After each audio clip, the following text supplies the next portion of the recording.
What is going on? Episode 2 of the Zero to Hero series, where I will be teaching you guys how to go from having zero trading knowledge to getting your very first payout. Without further ado, let's get right into the video. And as you can see, we will be learning market structure in this video. So what market structure is simply how the markets move. The market always is moving in consolidation, an uptrend, or a downtrend. So let's get right into that first and foremost. An uptrend is when the market is moving in higher highs and higher lows. You can also mark out higher highs with HH, which stands for higher highs, and you can mark out lows with HL, which is higher lows. And you can tell the market is in an uptrend if you want to mark these significant lows and then, on the higher time frames to determine where the market is currently trending. Now, if the market is like this, we are creating lower lows and lower highs. And similar to higher highs and higher lows and lower highs are just marked with LL and LH. I actually did mess that up. So this right here is a high because the market is coming down, coming back up, putting in this low right here. Then it moves back down, confirming this high and also validating that this is going to be a lower low because it closed below the previous low right here. So now this is a lower low, and this is a higher low. Then the market, as I said, can also move in what's called consolidation, where there is no clear trend. Maybe it's moving like this, and then it's moving back down, and then it's moving back up and back down and back up. And there are, you might have a higher high right here, but then we also have a lower low right here. And this is what's called consolidation. That is consolidation. The key thing you have to know about an uptrend or in any trend is that the trend is your friend. When you are looking to take a trade, you don't want to take a trade into this retracement. You don't want to take this leg because if we're creating higher highs and higher lows, you're going to make more money and you are going to catch higher probability trades if you wait for these pullbacks, because the market is always going to pull back and the market is always hunting what's called liquidity. Let me type that out for you. Liquidity. And in simple terms, liquidity is simply where buy orders and sell orders are resting. And you have to understand that, because the key thing is that the market doesn't blindly move in one direction or the other. The market moves in specific directions because it is always hunting liquidity. The market is always going towards some sort of key liquidity. Let's say that, yesterday, the market made a high right here. So put in this high right here. And let's say that was the high of day. The high of day and the low of day are very good draws on liquidity. You don't have to really understand that much right now, but just understand that the high day and lower day are a good draw on liquidity. And let's say we're in an uptrend. We're creating these higher highs and these higher lows, as indicated that you learned that higher highs and higher lows is what is in an uptrend. You want to wait for what's called a retracement to a fair value gap or some other PD, right? And what a fair value gap is just a 3-candle pattern where in a bullish scenario, a bullish fair value gap is a large amount of buyers are stepping in, causing price to run up very fast.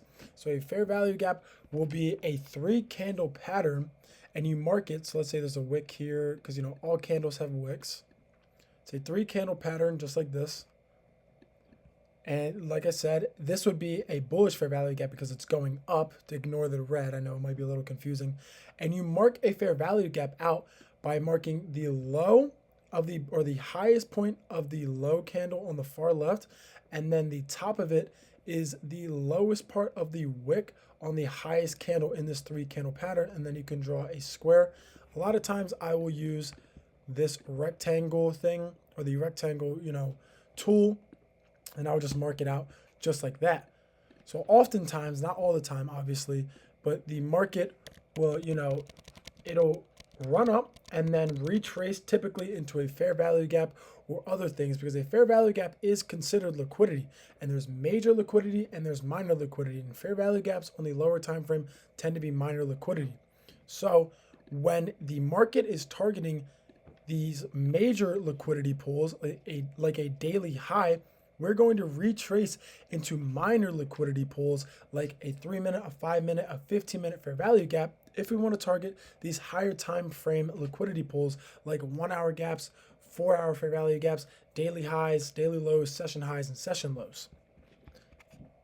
All right, so I'm currently in replay mode right now, and I'm going to show you an exact example of what I just told you. So right here, I'm on the daily time frame, and we have this daily high right here.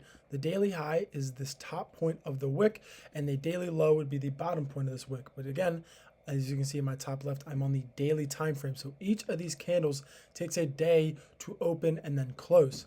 Now I drop down to the lower time frames, like the 4-hour, and I see that we're in an uptrend. But if we want to take out this daily high, we're most likely going to have to retrace into what I said was a minor liquidity pool. Now, an hourly gap can be a minor or a major liquidity pool depending on what you're targeting. If you're targeting a daily, it is minor in comparison to the daily because the daily is higher time frame. But if you're it's an hourly and you're targeting a 15-minute high, then the hourly is a more major liquidity pool. You have to think of liquidity as a magnet. And the higher time frame, the stronger that magnet is. So if there is a daily high right here and an hourly low right here, what's going to go to first? It's probably going to go to this daily high first because it's a stronger magnet. That liquidity pool is stronger. So you see here, we have this 3-candle pattern right here. 1, 2, 3. Bullish fair value gap right here. I'm on the 4-hour time frame. And we have a retracement. As you can see, price came back down into this bullish 4-hour. Like I said, it is a mark from the highest point of the wick on the first candle through the body of the second candle, and then you mark to the lowest point of the wick on the third candle. So this confirms our 4-hour fair value gap, FVG. So now I'm on the 15-minute time frame, and I want to wait for a retracement into this 4-hour fair value gap if I want to look for longs to that daily. Now remember, this 4-hour is lower time frame than the daily high, which means that this is a minor liquidity pool in relation to the liquidity pool that we are targeting. So I'm going to wait for a retracement into this 4-hour fair value gap. As you can see, we get it right there. Now I drop down to a lower time frame. I see that we are extremely bullish after reacting out of that fair value gap, which gives me my confirmation to go long. And in the previous video, I taught you guys about long positions and short positions. So in an uptrend, I am taking a long position. And bang, just like that, I made $344.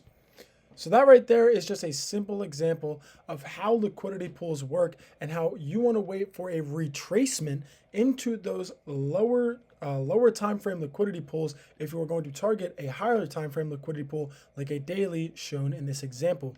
Now, maybe I wait for a retracement into a 15-minute if I want to target a 4-hour, or I wait for a retracement into a 5-minute if I want to target a 30-minute. It also depends on how close we are to that drawn liquidity, because if the daily high is, all the way up here, think about it as you have a magnet right here, and maybe this is a super strong magnet, but if you are this far away from this magnet, sure, it might be a strong magnet once you get close to it, but when you're this far, it's not going to draw that hard. And maybe you have a slightly weaker magnet that's, over here. And, let's just say that this is a daily high and this is an hourly high or an hourly, fair value gap. Even though it's a weaker magnet, we're closer. So we're probably going to draw to that before then targeting that daily high.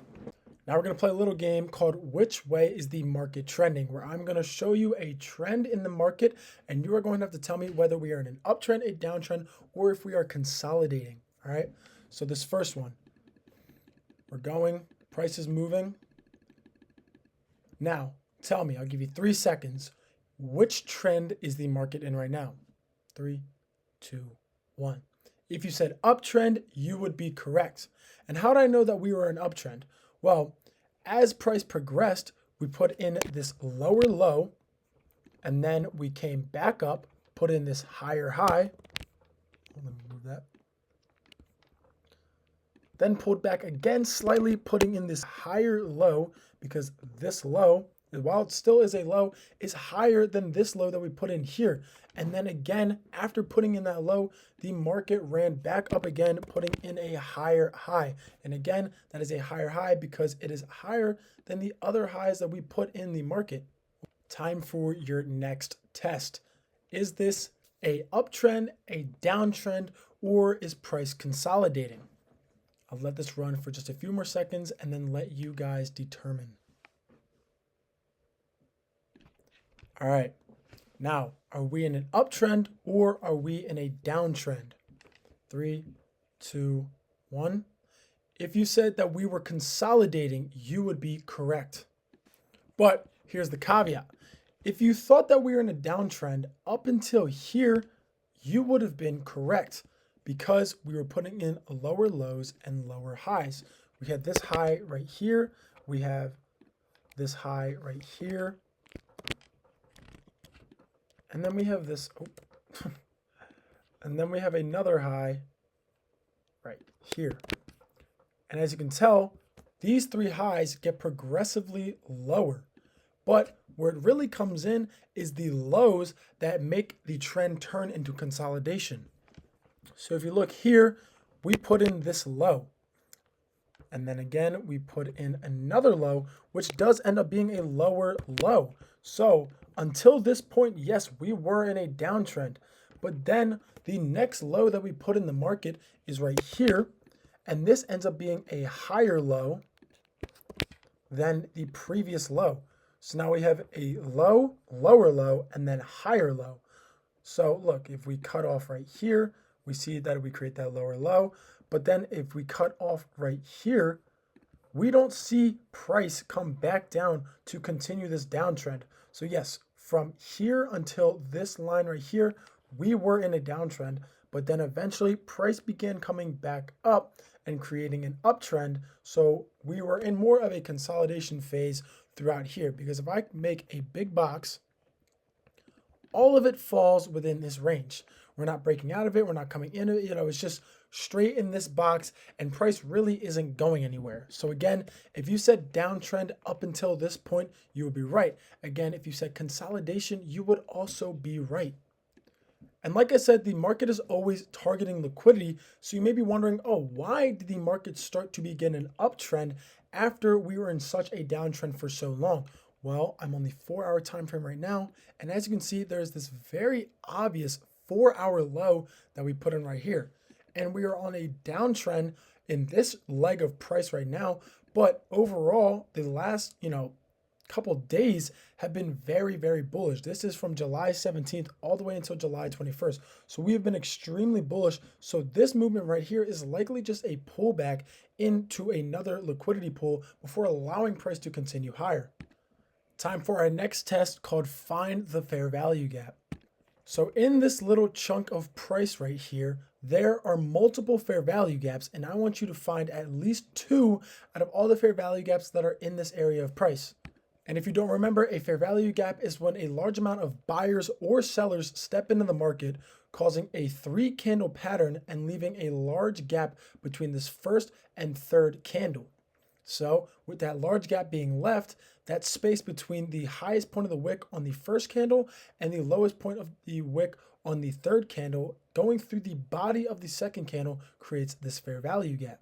And for a bearish scenario, it is the exact same, except price is going down. So a large amount of sellers stepped in, created this 3-candle pattern as you see right here. So instead of marking it how we would for a bearish, we're going to flip it and mark it from the first candle to the third candle and take the wick, the lowest point of the wick on the first candle to the highest point of the wick on the third candle, still going through the body of the second candle.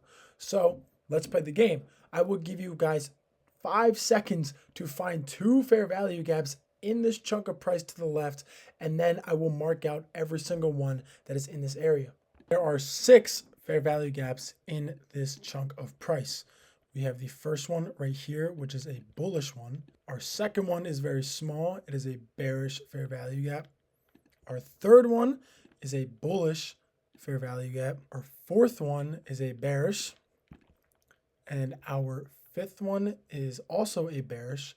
And then finally, our 6th fair value gap in this chunk of price is a bearish one. So as you can see, this is also an area of consolidation. Really no structure, higher highs, higher lows, and then lower highs and lower lows. But there were 6 fair value gaps in this. Did you get all 6? And for my final bit of information for episode 2 of Zero to Hero on market structure, what I have to tell you is that anytime you look to enter a trade, you have to scale out to the higher time frames to confirm 3 things. First, you need to go out to the 15-minute, 30-minute, as well as the hourly, and make sure that all those trends align and that we're not pulling back in one of those. Then ask yourself these 3 questions. Is price making higher highs and higher lows, or lower highs and lower lows? And what I mean by that is, are we in an uptrend or are we in a downtrend? Then your second question you're going to ask is, am I trading with the trend or am I trading against the trend? And finally, has structure been broken recently that might signal a change in direction? Anytime you're entering a trade, you want to make sure you're confirming that trend with breaks of structure and we're continuing that trend. Because the biggest mistake that I see beginner traders make is that they see price dump or pump for a few minutes and then they just assume randomly, oh, I think price is going to reverse here. And then that's why they keep losing trades.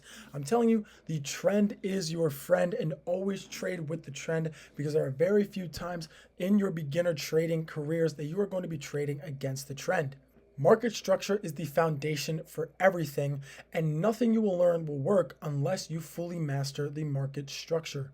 If you've watched this far, I really thank you guys. I love every single one of you that likes and subscribes to the YouTube channel, as well as follows me on Instagram and TikTok.